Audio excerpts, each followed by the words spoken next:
Hello दोस्तों, welcome back to my channel. ये जो आज का वीडियो है ये सेकेंड पार्ट है क्लास 7th सोशल साइंस का जो बुक है नया आया हुआ एनसीईआरटी बोर्ड का, उसमें से जो फर्स्ट चैप्टर है जियोग्राफिकल डाइवर्सिटी ऑफ इंडिया, इसका ये सेकेंड पार्ट है। तो इस सेकेंड पार्ट में हम कुछ इंपॉर्टेंट चीज़ों के बारे में देखेंगे, इंपॉर्टेंट पॉइंट्स हम कवर करेंगे, जिसमें है the cold desert of India, उसके बाद हम देखेंगे द गंगेटिक प्लेन्स, उसके बाद थर्ड वाला जो पॉइंट रहने वाला है वो है द ग्रेट इंडियन डेजर्ट और थार डेजर्ट, और लास्ट का जो रहेगा वो रहेगा अरावली हिल्स। ये 4 पॉइंट इस वीडियो में आज कवर करने वाले हैं हम। ओके, ये चैप्टर ज़रा लेंथी है, इसकी वजह से इसे हम 3 to 4 पार्ट्स में कवर करेंगे। ये जो पार्ट्स है 1 2 3 4, ये सब की जो लिंक है वो डिस्क्रिप्शन में दी हुई है, वहाँ पर जाकर आप पूरा chapter easily 1 by 1 step by step समझ सकते हैं। अगर कोई प्रॉब्लम है तो मुझे कमेंट सेक्शन में बताना मत भूलिएगा। चलिए फिर अभी बिना वक्त गवाए शुरू करेंगे। आज का जो अपना पॉइंट है the cold desert of India, इसे और आने वाले जो 3 पॉइंट है उन्हें डिटेल में समझने के लिए the cold desert of India, India का ठंडा रेगिस्तान। The word desert immediately evokes an image of a hot place. जब कभी हम रेगिस्तान वर्ड सुनते हैं, ये जो शब्द सुनते हैं, तो हमारे मन में सबसे पहली जो इमेज बनती है, तस्वीर बनती है, वो कौन सी बनती है? तो हॉट प्लेस की, गर्मी वाले प्रदेश की हमारे मन में एक तस्वीर बनती है जब कभी भी हम वर्ड सुनते हैं डेजर्ट, रेगिस्तान, जब कभी भी हम वर्ड सुनते हैं तब। However there are also cold desert, लेकिन कुछ ठंडे रेगिस्तान भी होते हैं। And we have one in India, और ऐसा ही एक हमारे भारत में भी है।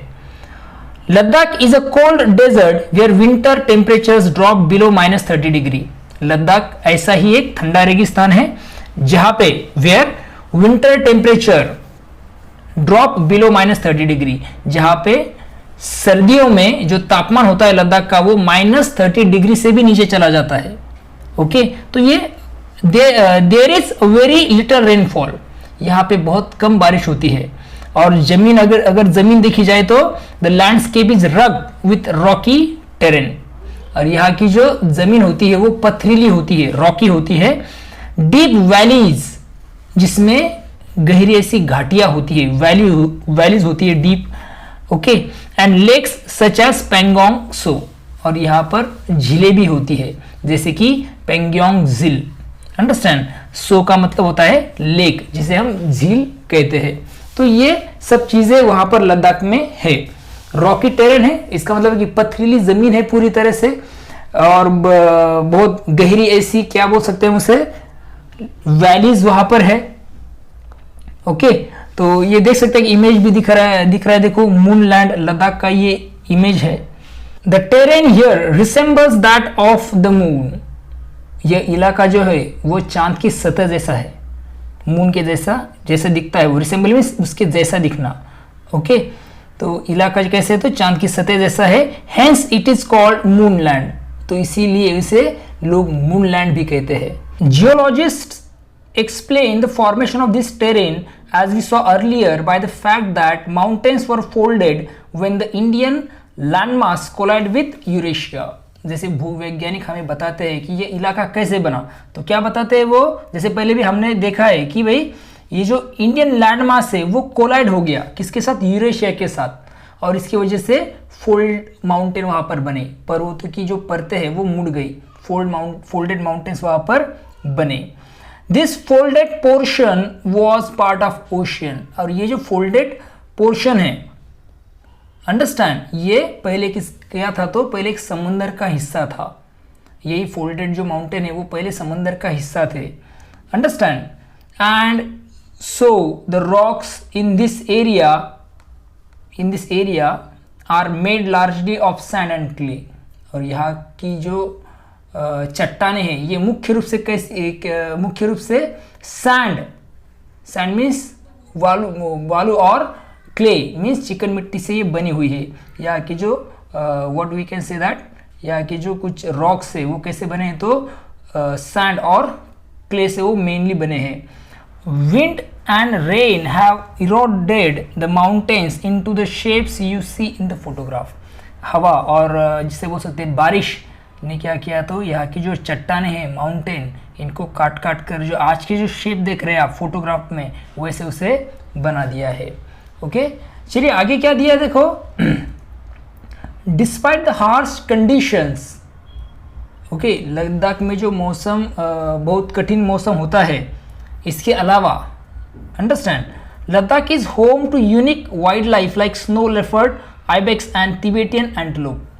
यहाँ कुछ खास जानवर भी पाए जाते हैं। यहाँ पे बहुत कठिन ऐसी मौसम है, फिर भी यहाँ पे आप देख सकते हैं कि बहुत सारे जंगली जानवर पाए जाते हैं, जैसे कि leopard, snow leopard means him तेंदुआ जिसे हम कह सकते हैं, ibex and last one Tibetan antelope, Tibet की हिरन, ऐसा हम उसे बोल सकते हैं। ये जानवर यहाँ पे पाए जाते हैं। The Ladakhi people lead a simple life, Ladakh के लोग जो है वो बहुत सरल जीवन जीते हैं। The region is known for its ancient monasteries and colourful festivals such as Losar and the Hemis festival. यहाँ लद्दाख में मैंने आपको पहले बताया कि यहाँ के लोग बहुत सरल ऐसा जीवन जीते हैं। इस इलाके में, यहाँ पर इन इलाकों में आपको प्राचीन मठ, मोनास्ट्रीज और कलरफुल फेस्टिवल्स, रंग बिरंगे त्यौहार के लिए ये जगह क्या है तो मशहूर है। अंडरस्टैंड, कुछ त्यौहार जैसे कि लोसर ये त्यौहार है, उसके बाद हेमिस त्यौहार यहाँ पर सेलिब्रेट किए जाते हैं। और आप देख सकते हैं और कुछ इमेजेस जो है उसके नीचे क्या इन्फॉर्मेशन दी है वो देखेंगे। ये तो मैंने आपको बताया, फिगर 1.8 मून लैंड लद्दाख है ये। दूसरी जो इमेज दिख रही है आपको 1.9 वाली, वहाँ पे आप देख सकते हैं कि याक और कुछ लोग जो है लद्दाख के, वो याक क्या है तो जानवर है वहाँ पे पाया जाने वाला। तो yak are very important for the lives of people in the Himalayas. Himalaya के क्षेत्र में जो लोग रहते हैं उनके लिए याक जो है एक उनके जीवन का एक ज़रूरी हिस्सा है। क्यों ज़रूरी हिस्सा है? Because they are reared for their milk, meat, wool and डंग।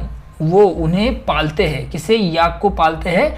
उनसे, याक से उन्हें क्या मिलता है तो मिल्क मिलता है, दूध मिलता है, मीट मांस मिलता है, वूल मिलता है, वूल यू नो दैट वूल, और डंग गोबर भी उन्हें मिलता है।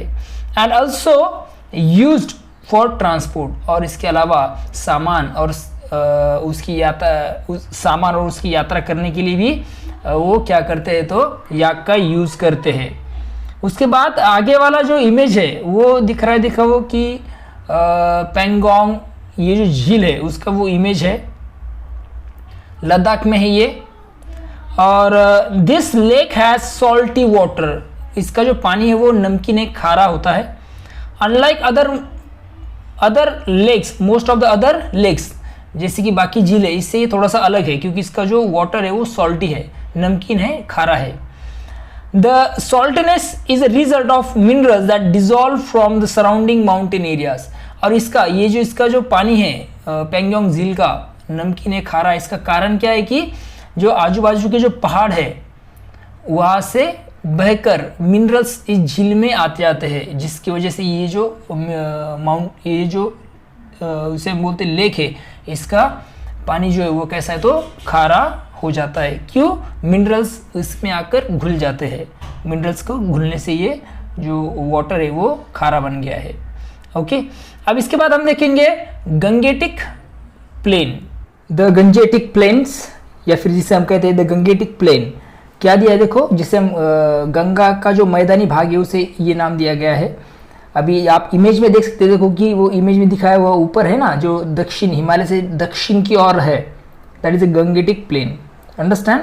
तो क्या दिया है, शुरू करते हैं। As we move southward from the Himalayas, जैसे ही हम हिमालय से साउथवर्ड मीन दक्षिण की ओर बढ़ते हैं, वी रीच द वास्ट, हम बहुत बड़े, विशाल एंड फर्टाइल गंगेटिक प्लेन में पहुंच जाते हैं। जो फर्टाइल में कैसा? उपजाऊ, ऐसा जो गंगेटिक प्लेन है, गंगीय मैदान है, वहां हम पहुंच जाते हैं। ओके, बड़ा और फर्टाइल, उपजाऊ और बड़ा ऐसा। These plains have been an important part of history and civilization of India। अब ये जो मैदान है ये भारत के इतिहास, इंपॉर्टेंट पार्ट है किसका? भारत के इतिहास का, और सिविलाइजेशन में सभ्यता का एक महत्वपूर्ण ऐसा ये भाग है, हिस्सा है। These plains are nourished by mighty rivers originating from the Himalayas, providing a vital lifeline water. अभी ये जो मैदान है ये इंपॉर्टेंट क्यों है? क्योंकि जो हिमालय से बहकर आने वाली जो बड़ी रिवर्स है, माइटी रिवर्स है, ओके, वो जो रिवर्स है उनके साथ लाती है सबसे इंपॉर्टेंट चीज मीन्स वाटर, पानी। ये जो मैदान है उसमें हिमालय से निकलकर आने वाली बड़ी बड़ी जो नदियां है वो वहां से बहती है और इस क्षेत्र को क्या प्रदान करती है? तो वाटर, पानी प्रदान करती है, जल प्रदान करती है। The Ganga, the Indus and the Brahmaputra reverse system और एंड क्या बोला जाए? देखो आगे, along with their extensive network of tributaries enrich the soil with minerals making the region highly fertile and ideal for agriculture. समझ में आ रहा है आपको? कौन सी नदी है वो इंपॉर्टेंट? गंगा, इंडस का मतलब होता है सिंधु नदी, ब्रह्मपुत्र नदी, ये जो नदियां है और उनकी सहायक नदियां, ट्रिब्यूटरीज में सहायक नदियां जो है वो क्या लाती है? उनके साथ में लेकर आती है क्या? तो अलग अलग मिनरल्स। और ये जो मिनरल्स है वो क्या करते हैं? इस मैदानी क्षेत्र की जो जमीन है उसे और उपजाऊ बनाते हैं। मिनरल्स आते हैं उसके साथ बहकर वो सॉइल लेकर आते हैं, तो उसमें से वो ये जो मिनरल है वो सॉइल में मिक्स हो जाते हैं और इसकी वजह से ये जो मैदान है वहाँ की जो खेती है, ओके, वो खेती करना कैसा हो जाता है? आसान हो जाता है और लाभदायक है। आइडियल फॉर एग्रीकल्चर, ये खेती करने के लिए एक आइडियल ऐसी वो जगह मानी जाती है। खेती करना आसान तो होता है और आइडियल भी है। इसके लिए रीजन कौन से रहेंगे? ये रिवर्स और उनकी extensive network of tributaries. The rivers bring with them mineral that enrich the soil enabling abundant agriculture. ये जो नदियां है मिट्टी को उपजाऊ बनाती है, अंडरस्टैंड, एंड इसका जो उपयोग होता है वो कृषि के लिए ज्यादा होता है, अंडरस्टैंड, एग्रीकल्चर के लिए होता है। The rivers are also a source for generating electricity. और ये जो नदियां है इनका उपयोग किसके लिए? बिजली बनाने के लिए भी होता है, ओके, बिजली भी बनाई जाती है इन नदियों से। A large proportion of India's population lives in this plain. भारत की बहुत बड़ी जो आबादी है इस मैदान में ही रहती है, understand, that is a Gangetic plains, okay, गंगीय मैदान जिसे बोला जाता है। आप देख सकते हैं modern agriculture practice in the plain. Modern agriculture practice means वहाँ पे क्या यूज किया गया है? आप देख सकते हैं इमेज में कि भाई ट्रैक्टर है और वो जो पीछे है वो क्या कर रहा है? तो एक मशीन है जिससे क्या किया जा रहा है? तो गेहूं को अलग किया जा रहा है, understand. Aerial view of Delhi with the river Yamuna on top right.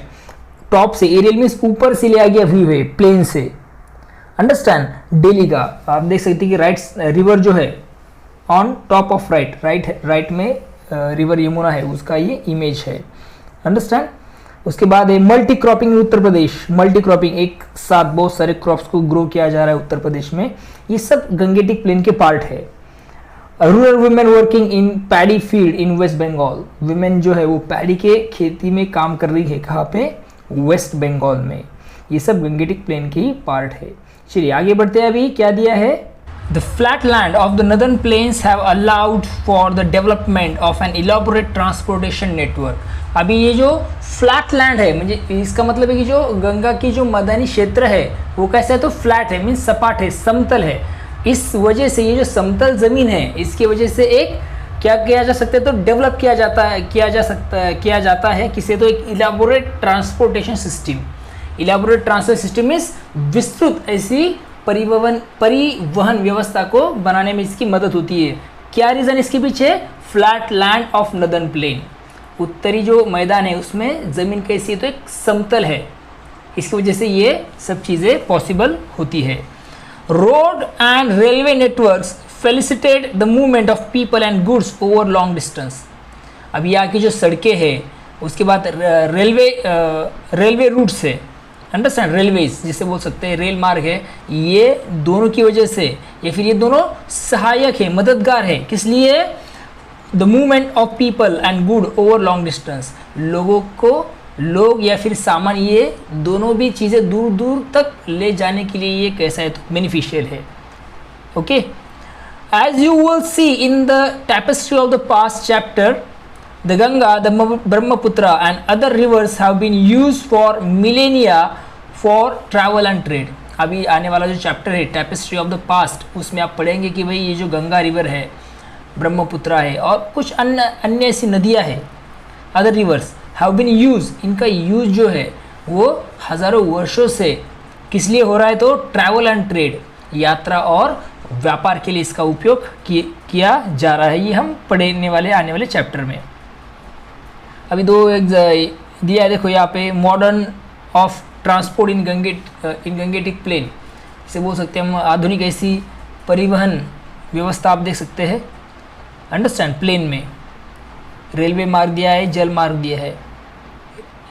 उसके बाद है डोंट मिस आउट, क्या दिया है समझ लेंगे अभी इसमें भी क्या दिया है देखो। Most rivers are name after goddesses, बहुत सारे जो रिवर्स है उनका नाम गॉडेसेस पे रखा गया है, जैसे गंगा, यमुना, कावेरी एक्सेट्रा। एक और जो रिवर है ब्रह्मपुत्रा, उसका मतलब क्या है कि सन of Brahma, Brahma is a God in Hinduism, उसमें से उसके बेटे का नाम, उसके बेटे के नाम पर ये रखा गया है देखो, the son of Brahma, Brahmaputra, इसका मतलब ये होता है। The river get bigger during summer instead of drying up, can you guess why. अब यहाँ पे क्वेश्चन पूछा है आपको कि भाई ये जो रिवर है ब्रह्मपुत्रा, ये समर सीजन में ड्राई होने की बजाय, ड्राई में सिकुड़ने की बजाय, उसकी पानी की मात्रा कम होने की बजाय वो बढ़ती जाती है या और बड़ी हो जाती है। तो इसके पीछे का रीज़न क्या है, तो इसका पीछे का रीज़न बहुत क्लियर है देखो। गर्मियों में क्या होता है, ज़्यादातर नदियाँ सूखने लगती है क्योंकि बारिश नहीं होती है, मगर अभी ये ब्रह्मपुत्रा नदी जो है वो गर्मियों में बड़ी हो जाती है। इसके पीछे का रीज़न ये है कि हिमालय वाली ये जो नदी है वो निकलती कहाँ से, हिमालय से निकलती है। हिमालय में होता है बर्फ़, तो गर्मियों में ये बर्फ़ क्या हो जाता है, पिघल जाता है, और ये पिघला हुआ जो बर्फ़ है उससे जो वाटर है, पानी जो निकलता है वो इन नदियों में आकर मिल जाता है। इसकी वजह से ये नदियों में पानी की मात्रा क्या हो जाती है, बढ़ जाती है। Same thing happen with Brahmaputra river. आगे वाला क्वेश्चन है लेट्स एक्सप्लोर, एक इमेज दिया है उसके आधार पर ये क्वेश्चन है, सैटेलाइट इमेज है गंगेटिक प्लेन की, और क्वेश्चन दिया है देखो, notice the concentration of lighting in the plains. आप देख सकते हैं कि किस तरह से लाइटिंग है गंगेटिक प्लेन में। तो what could be the reason for this concentration, तो क्या रीज़न है इसकी वजह का इतनी सारी बिजली आपको वहाँ पे दिखाई दे रही है, इतना ज़्यादा लाइट आपको वहाँ पे दिखाई दे रहा है नाइट व्यू में। तो इसका एक ही आपको आंसर दिखाई दे सकता है कि भाई वहाँ तो एक तो पॉपुलेशन ज़्यादा है, जनसंख्या ज़्यादा है, अंडरस्टैंड, शहर, गांव, सड़कें ये सब विकसित है, और इसकी वजह से यहाँ के जो इलाके हैं वहाँ पे बिजली का उपयोग ज़्यादा होता है, जिससे रात में ज़्यादा रोशनी दिखाई देती है, अंडरस्टैंड। तो इसका आंसर हम यहाँ पे लिख सकते हैं। कुछ और इमेजेस दी है देखो, फिगर नंबर 1.17 में आप देख सकते हैं कि भाई the northern plains grey langur sits on wooden beam in Bandhavgarh national park Madhya Pradesh. उत्तर की जो मैदान है उसमें आप देख सकते हैं कि जो बांधवगढ़ नेशनल पार्क है मध्य प्रदेश में, वहाँ पर जो वुडन का बीम है, वुड से बना हुआ, लकड़ी से बना हुआ, उस पर ये लंगूर बैठा है देखो, कौन से कलर का है वो, ग्रे लंगूर वहाँ पर बैठा हुआ है। फिगर नंबर 1.18 आप देख सकते हैं, द मैजेस्टिक टाइगर, एक शानदार ऐसा बाघ, that was on the verge of extinction, verge means कगार पर, एक्सटिंक्शन मीन्स विलुप्त होने की कगार पे ये थे मैजेस्टिक टाइगर्स, ओके। तो टाइगर्स ये खत्म होने पर आ गए थे, खत्म होने मीन्स इनकी प्रजाति बाद में नहीं रहेगी। Project Tiger has supported the return of tiger to its habitats, मगर प्रोजेक्ट टाइगर की वजह से उनके जो प्राकृतिक आवास है उनको वापस लाने में मदद हुई और ये बच गए। उसके बाद और दो इमेजेस दिखाई दे रही है देखो, एक जो है वो 1.19 द इंडियन घड़ियाल, ये भारतीय घड़ियाल है, an adult is between 2.5 and 4.5 metre long. ये जो जिसे बोल सकते हैं हम कि एक अडल्ट है, वयस्क ऐसा जो घड़ियाल है, उसकी लंबाई लगभग कितनी होती है, 2.5 एंड 4.5 लॉन्ग, इतना वो लंबा होता है। दिस रेप्टाइल, ये रेंगने वाला जो जीव है, is one on the verge of extinction, ये अभी विलुप्त होने की कगार पर है, मीन्स खत्म हो जाएंगे, विलुप्त हो जाएंगे। उस कगार पर है, वर्ष पर है। There are laws that prohibit harming it और हंटिंग इट, और इसकी वजह से इसे नुकसान पहुंचाना या फिर इसका शिकार करना, इस पर कानूनी मनाही है। 1.20 देखो, अ पीकॉक एंड पिहन, एक मोर और मोरनी है। The Indian peacock is our national bird, और ये जो भारतीय मोर है ये हमारे राष्ट्रीय पक्षी है। तो यहाँ पर ये पॉइंट खत्म होता है अपना गंगेटिक प्लेन का। अभी जो आगे वाला है वो है द ग्रेट इंडियन डेजर्ट और द थर डेजर्ट, जिसे हम थर का रेगिस्तान भी बोल सकते हैं। ओके, इसे ग्रेट इंडियन डेजर्ट भी कहा जाता है। ओके, डेजर्ट मीन्स रेगिस्तान। तो आप इमेज में देख सकते हैं, अगर हम जैसे जैसे if we move westward on the map, जैसे जैसे हम वेस्टर्न साइड में जाते हैं हमारे मैप में, तो आप देख सकते हैं कि येलोविश एरिया दिख रहा है, आपको दिख रहा है मैप में, मैप देख लीजिए। तो वो जो येलोइश एरिया है जिसे मैंने सर्कल किया है, ओके, यही क्या है, तो थर डेजर्ट है, थार का रेगिस्तान इसे कहा जाता है। क्या देख रहे हैं आप वहां पे, ओके, कि भाई vast stretch of golden dune, एक क्या है, तो आप देख सकते हैं कि दूर दूर तक फैला हुआ एक गोल्डन ड्यून है। रक टेरेन, ओबड़ धोबड़ जमीन, उबड़ खाबड़, एंड वाइड ओपन स्काई, और बड़ा खुला आसमान, ये आप देख सकते हैं। इमेज भी आपके सामने है, आप देख सकते हैं इमेज में भी कि एक ट्रैवलर जो है वो क्या कर रहा है, तो ट्रैवल कर रहा है सैंड ड्यून पर थर्ड डेजर्ट में। मुझे थर्ड डेजर्ट जो है उसकी रेत के टीलों पर, ड्यून मीन्स टीले, ओके, तो उनके बीच वो सफ़र करता हुआ आपको दिखाई देगा। कुछ भी नहीं है, एक उसे बोल सकते हैं कि रक टेरेन है पूरी तरह से, और ओपन स्काई है, वहाँ पे कोई आसमान में कोई आपको बारिश का ये सब चीज़ें नहीं दिखाई देंगी, पूरा सा क्लियर ऐसा आसमान है वहाँ पे। अंडरस्टैंड। अभी एक लेट एक्सप्लोर का एक क्वेश्चन आया है, देखो थोड़ा सा बताता हूँ मैं इसका आंसर आपको, कि भाई क्या दिया है, what is the shape of sand dune. अभी जो सैंड ड्यून होते हैं उसके शेप क्या होते हैं। सबसे पहले तो क्वेश्चन अपना ये है कि सैंड ड्यून का शेप कैसे होता है। तो इसका जो शेप होता है कैसा होता है, आमतौर पर बोट लाइक, बोट के जैसा, या फिर क्रिसेंट मीन्स अर्धचंद्रकार, या फिर जिसे हम क्या बोल सकते हैं, लहराकार, लहर जैसी होती है ना, वैसे वो होते हैं। और उनका जो ऊपर का हिस्सा होता है वो थोड़ा सा ढलान वाला होता है, और ये हल्के दिखते हैं। ओके, उसके बाद जो है, while mountains are made of rock and their shape is fixed, why do you think sand dunes also have a similar shape even though they are made up of sand. आपको ऐसा क्यों लगता है कि भाई ये जो माउंटेन होते हैं रॉक से बने होते हैं और उनके शेप फिक्स होते हैं। Why do you think sand dunes also have the similar shape. तो आपको क्यों लगता है कि भाई ये जो सैंड ड्यून्स है उनके भी सिमिलर शेप होते हैं, even though they are made of the sand, even after वो किससे बने होते हैं, सैंड से बने होते हैं। तो आप देख सकते हैं कि इसके लिए रीज़न क्या है। तो ये जो पहाड़ होते हैं वो चट्टानों से बने हैं, और उनका आकार स्थायी होता है, और उनमें बदल होते हैं मगर बहुत धीरे धीरे होते हैं। और उसके अलावा जो सैंड ड्यून्स है, ये जो टीले हैं वो बनते हैं किससे, रेत से। अंडरस्टैंड। और रेत जो वो डेजर्ट में एक दिशा में चलती रहती है, एक खास तरीके से वो उड़ती रहती है, और इससे ये बन जाते हैं। अंडरस्टैंड। तो ये टीले कैसे मजबूत हो ना हो, मगर एक हवा का नियम है या फिर प्राकृतिक संतुलन के कारण वो इस तरह से शेप लेते हैं। अंडरस्टैंड। वो दिखते पहाड़ जैसे मगर वो उतने स्ट्रांग नहीं होते हैं। ओके, क्योंकि वो सैंड से बने होते हैं।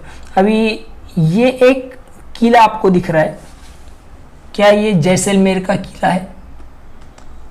Understand. Jaisalmer the golden city, जिसे गोल्डन सिटी भी कहा जाता है, located in the middle of Thar desert in India. ये भारत का जो थार डेजर्ट है उसके बीचों बीच ये शहर है। कौन सा, जैसलमेर। और ये जो फोर्ट है जैसलमेर का, ये जो किला है जैसलमेर का, इसे यूनेस्को ने क्या बनाया बताया, तो एक वर्ल्ड हेरिटेज साइट मीन्स विश्व धरोहर स्थल इसे उसमें शामिल किया है, किसने, यूनेस्को ने। अंडरस्टैंड।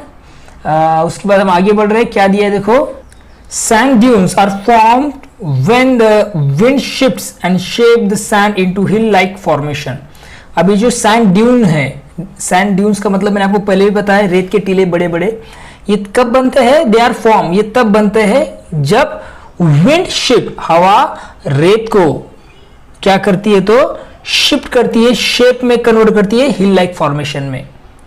मीन्स हवा जो है वो रेत को बहा कर लेके जाती है, एक जगह से दूसरी जगह पर उड़ा कर लेके जाती है और उससे ये ड्यून्स बनते हैं। अंडरस्टैंड।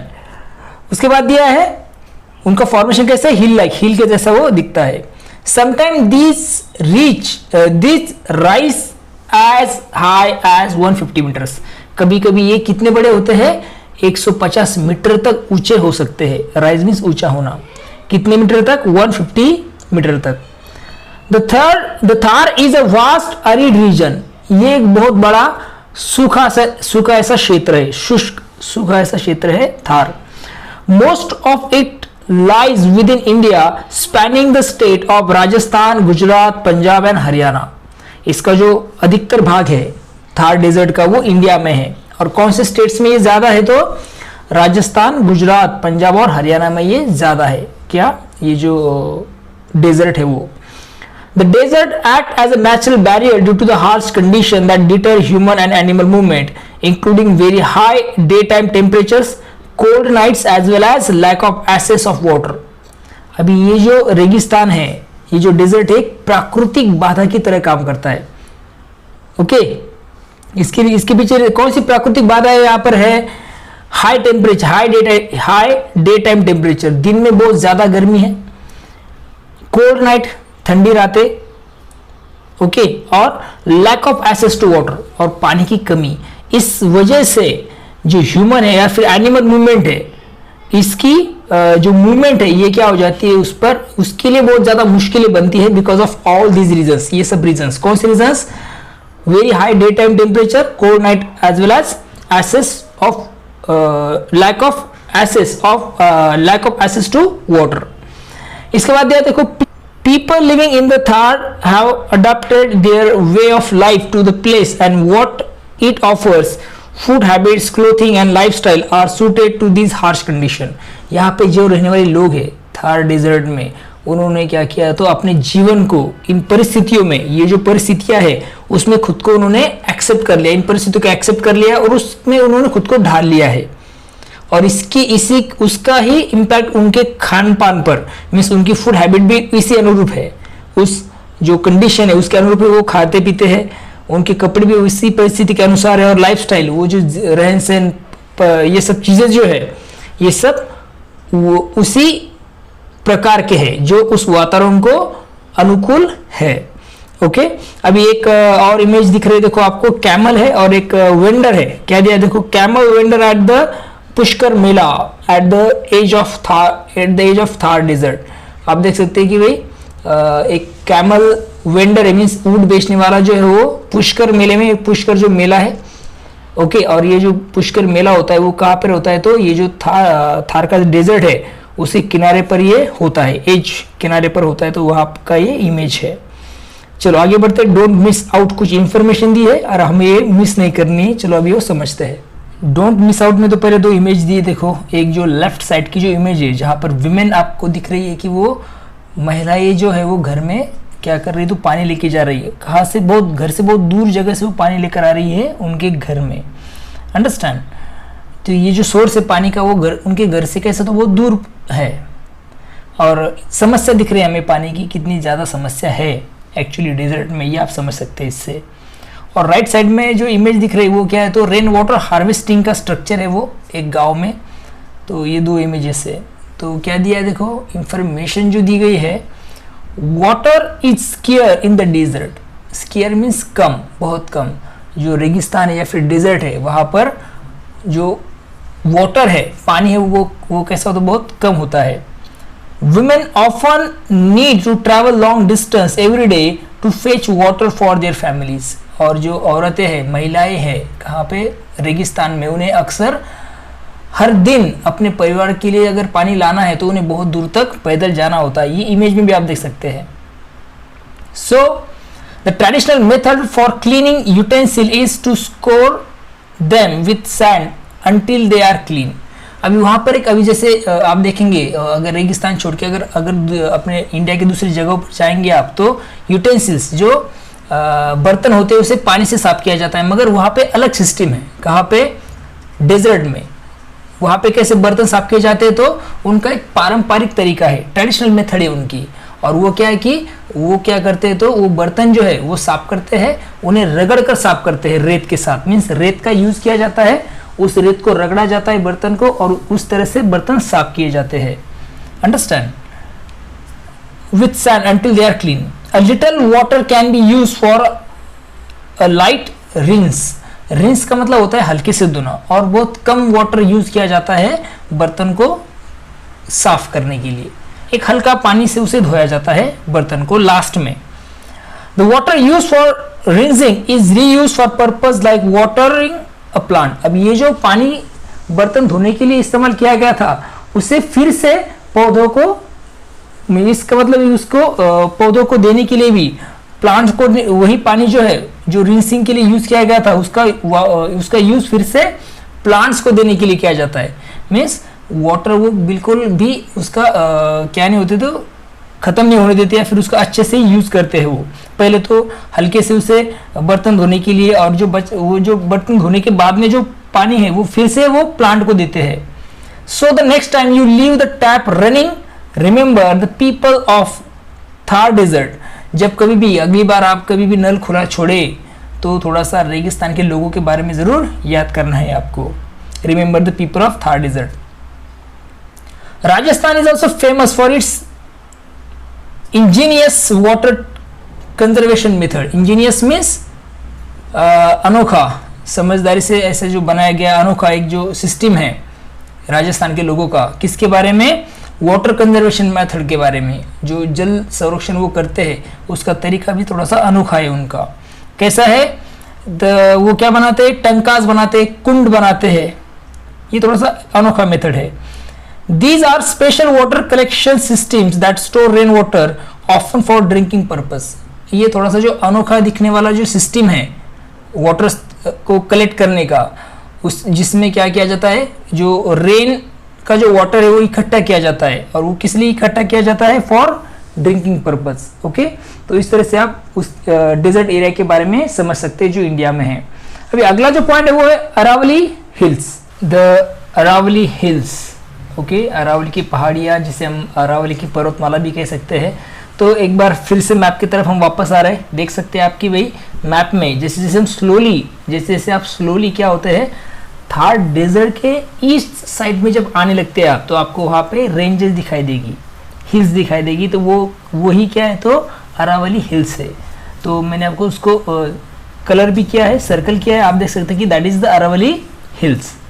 तो चलिए शुरू करते हैं। क्या दिया देखो, the Aravallis are among the oldest mountains in the world. ये जो अरावली की पहाड़ियाँ है, ये जो पर्वतमाला है अरावलीज की, ये दुनिया की सबसे पुरानी पहाड़ियों में से एक है।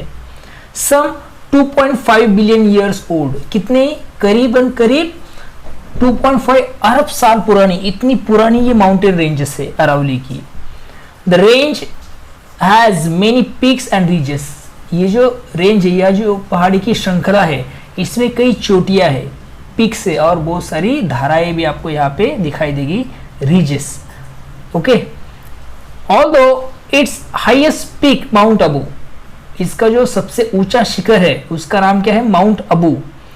इसकी हाइट कितनी है? नियर अबाउट 1700 मीटर से भी वो थोड़ा सा ज्यादा है। Most of its hill are between 300 and 900 metres at high. अभी इसकी जो ज्यादातर पहाड़ियां है उसकी ऊंचाई कितनी है? 300 से 900 मीटर के बीच में इनकी ऊंचाइयां है।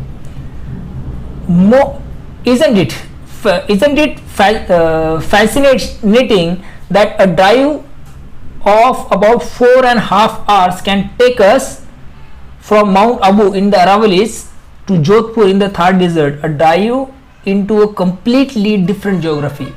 कितना रोचक होगा कि 4.5 घंटे में जब हम ड्राइव करके माउंट अबू से थार का जो रेगिस्तान है उसमें जो जोधपुर है वहां तक हम जाते हैं।